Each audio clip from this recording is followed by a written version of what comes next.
Then came the birth of Arochukwu Kingdom.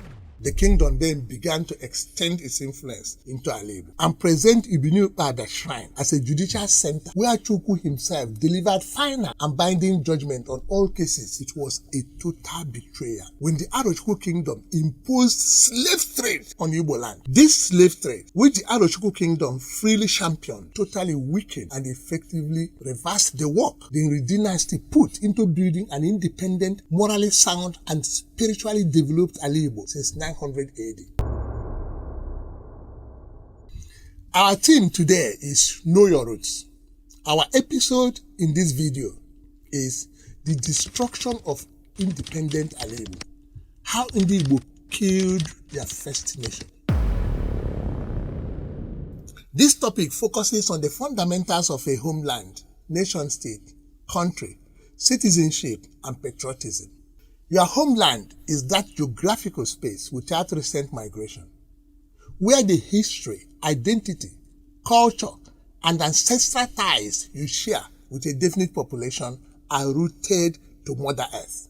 Your homeland is your nation and the sacred ground of your humanity.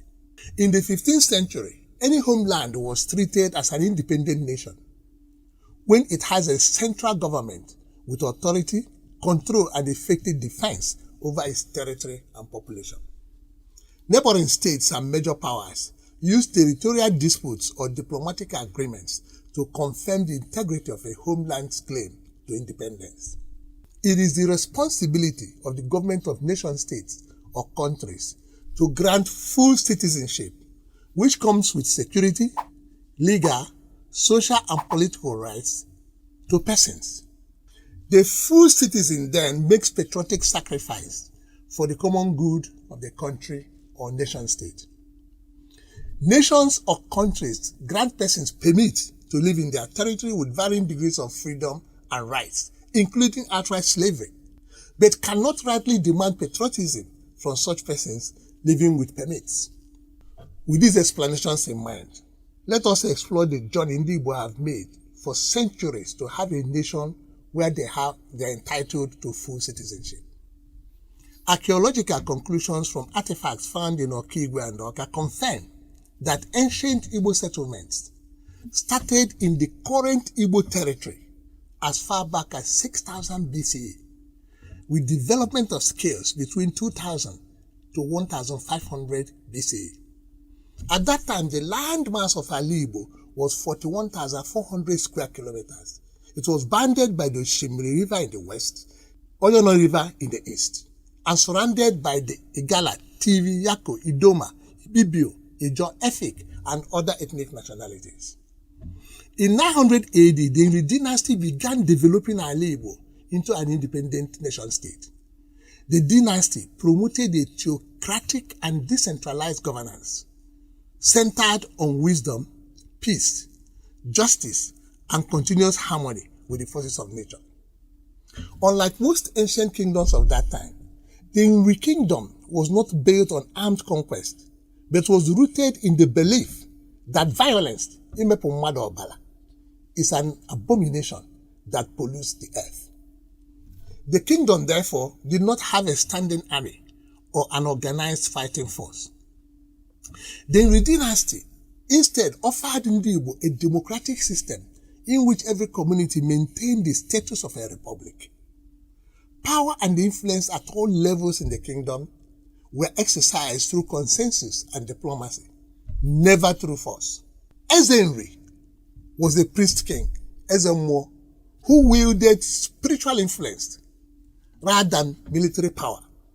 His authority was endorsed by the gods and freely accepted by the communities. Nri sent Nri priests into communities to enforce social and communal order using sanctions, taboos, alo, and excommunication, mapo. Under Nri, leadership in Alaigbo was not hereditary, but based on merit and diffused among family heads, elders, age grades, also title holders, and priests. Decisions were made collectively by natural elders or democratically elected delegates of various families or communities. Elected delegates do not have permanent representative status. They were dropped once they acted outside their mandate or showed weakness. The delegates maintained legitimacy through constant consultation and effective defense of the outcomes of those consultations. Once consensus was reached, the decision was sealed with a ritual oath, which became binding and collectively defended by all participating units of the community. The Nri Dynasty operated a social system that was built on equality for all people, regardless of their background, status, or identity. The system never permitted slavery and created sacred sanctuaries where persons running from slavery, bondage, or persecution gained instant freedom and spiritual protection. The land tenure system gave access to land to all free-born males for their habitation and livelihood. The economy of Alaigbo was based on natural products. It provided roles for women and was designed to sustain both individual households and the wider community. The economy covered both cash and staple crops such as yam, cocoyam, cassava, palm produce, plant protein, spices, vegetables, and animal husbandry. Her art and crafts included blacksmithing, basket weaving, cloth weaving, bead making, wood carving, tattooing, pottery, and woolly designs. They also produced music and communication instruments. To resolve physical and metaphysical symptoms of illness, Ndigbo used natural remedies, surgical, divination, and ritual practices administered by trained healers. They had rotating local and regional markets with long-distance trading reaching as far back as North Africa and Middle East. Knowledge in medical, spiritual, agricultural, political practices were passed down orally through apprenticeship and by interacting with nature spirits like Dibia Mborobo and Dibia Awu. Ndigbo used cowries, brass rods, and metal amulets as currency. The people spoke the Igbo language and used Nsibidi as their written language. That was the state of affairs in Alaigbo when the Portuguese arrived in 1434 led by Gil Innes.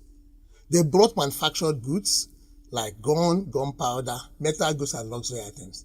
As they met them with ivory, pepper, palm oil, grain, copper, bronze, and other natural commodities which were assembled across Igboland. The Empire of Portugal and the Nri Dynasty traded these goods by barter or by using cowries and metal amulets as currency. The trading relationship continued peacefully and with mutual respect until the Europeans later in the 15th century introduced the slave trade, which Nri Dynasty rejected. From the 15th to the 17th century, the Nri Kingdom successfully sustained opposition to slavery and made Alaigbo the sanctuary where slaves were freed and protected. This anti-slavery policy of the Nri Dynasty frustrated and limited the establishment of slave markets across Igboland. Then came the birth of Arochukwu Kingdom and the rise of the Ibini Ukpabi oracle in 1702. It all began in 1630 AD when the Igbo from Ezagu clan in Abriba community settled among the members of Igbo Kingdom in Ibibioland. The Igbo settlers betrayed the Ibibio royal house by turning the peace and marriage alliance they had with King Obon Okoneta into a weapon of war and political coup. Prince Akapopo Okon, the king's son from the peace and marriage alliance between the Igbo settlers and the Ibibio royal house, upon his father the king's death, decided to take the throne by force from his brother Akpan Okon, who had succeeded his father as king. Ezagu clan recruited Dibia Nachi from Eda and mercenaries from Akpa to wage war on the royal house of Ibibio in support of Prince Akapopo's rebellion. By 1720 AD, the war ended with total destruction of the Ibibio royal house, including the death of Prince Akapopo himself. The mercenaries that survived assimilated the remaining Ibibio people and renamed the territory the Kingdom of Arochukwu. They established the Nri Dynasty and took over the priesthood of Ibini Ukpabi, the deity of the deformed Ibini Kingdom. With the position of Nri and the priesthood of Ibini Ukpabi in the hands of the triumphant mercenaries, the birth of the Arochukwu Kingdom was completed. The kingdom then began to extend its influence into Alaigbo and present Ibini Ukpabi shrine as a judicial center, a sacred ground where Chukwu himself delivered final and binding judgment on all cases brought before the oracle. Ndigbo, who deeply respected Chukwu, found the oracle very attractive. They flocked to the Ibini Ukpabi shrine to hear directly from the great spirit and the creator of the universe. The Nri Dynasty also accepted the outreach from the Arochukwu Kingdom. Both kingdoms found common purpose in theocratic governance, which emphasized justice, spirituality, and social order. They began to work together, with the Nri Dynasty focused on cleansing and social harmony, while the Aro Kingdom emphasized trade, warfare, and judicial administration. At this point in history, and under the spiritual guidance of Nri, Alaigbo had established herself as a reliable source of valuable commodities in their trade with the Empire of Portugal. For 286 years, Alaigbo also held the reputation of a non-violent nation that refused to trade on slaves, a nation that actively limited slave trade within her domain and offered freedom sanctuaries to all persons escaping slavery, bondage, and persecution. This was the Alaigbo into which the Arochukwu Kingdom was admitted and welcomed with brotherly trust. The Igboland, which in spite of active resistance to slave trade, the Europeans did not penetrate and disrupt her development. The Igbo Nation, which like every other independent nation of that time, was respected by our neighbors and recognized by Portugal, a major trading power. At this point, what the ancient nation of Alaigbo needed was to consolidate and defend her status as a sovereign nation. With the arrival of Arochukwu Kingdom and their war experiences, it looked like things were beginning to take shape. Both the Nri and the Aro kingdoms continued to simultaneously spread influence and embed their agents across the whole of Igboland without conflict. The prospect of a unique and independent Alaigbo, now equipped to defend itself and be recognized by neighbors and major powers, was staring Nri and Aro on their faces. The Arochukwu Kingdom actually set about transforming itself into a military confederacy. They built alliances across Alaigbo with warlike clans like Abam, Ohafia, Ida, and Nike.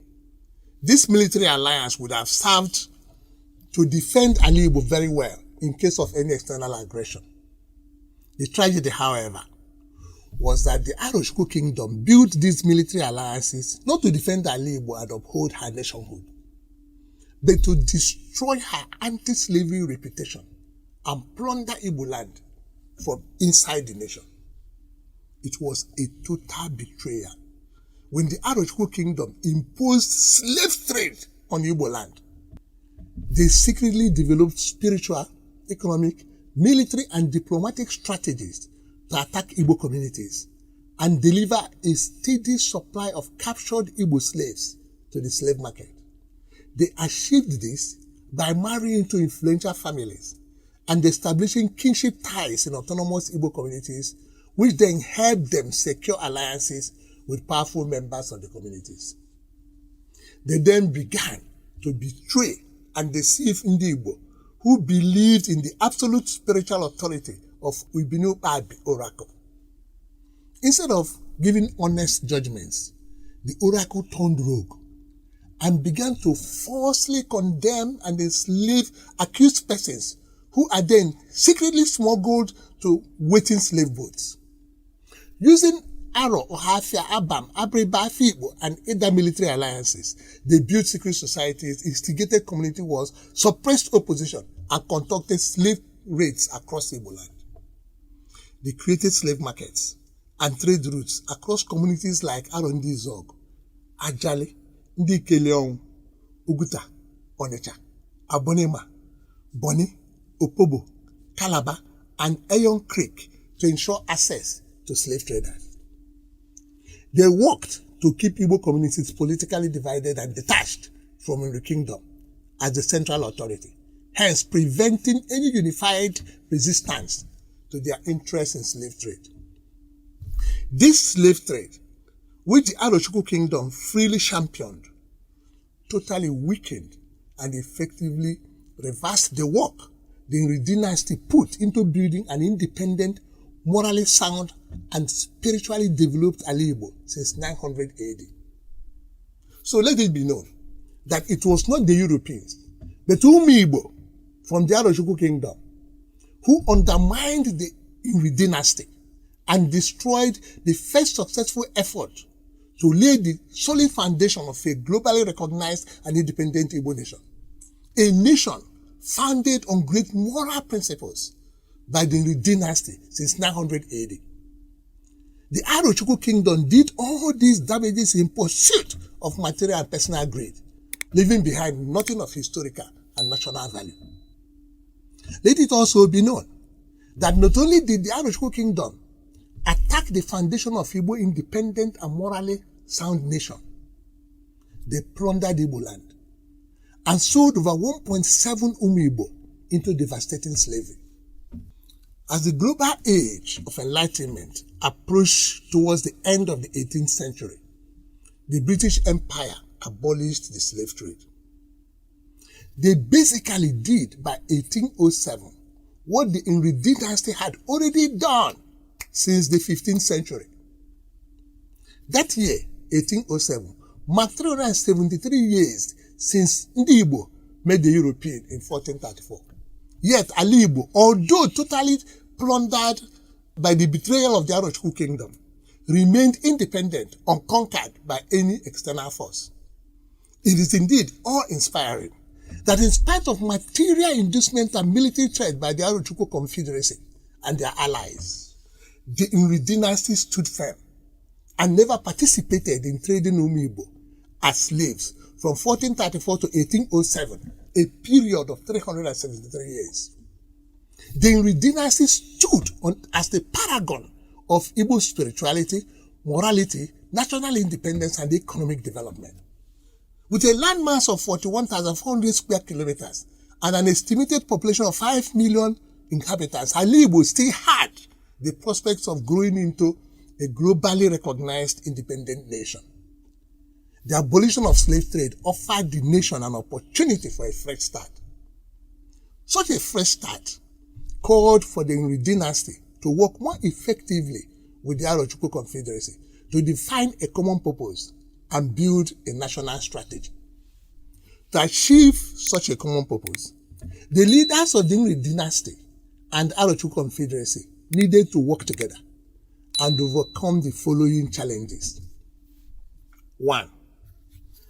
The differing basis of power and interest between the two kingdoms. Nri Dynasty's theocratic, non-violent, and anti-slavery stance versus Arochukwu's theocratic, slavery-based economy and military expansionism. 2.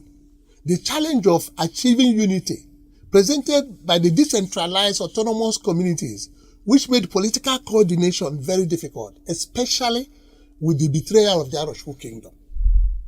The question then were, 1. Did the Igbo of that time see and understood the opportunity for nation building offered by the abolition of slave trade?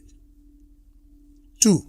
How did they maximize the opportunity to resume their journey towards a recognized independent nation after they lost their first nation to the greed and plunder of the Arochukwu Kingdom?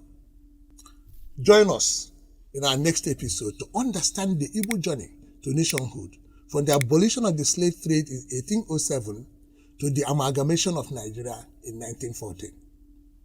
I am still your host, Arochukwu Kingdom, saying goodbye till our next episode.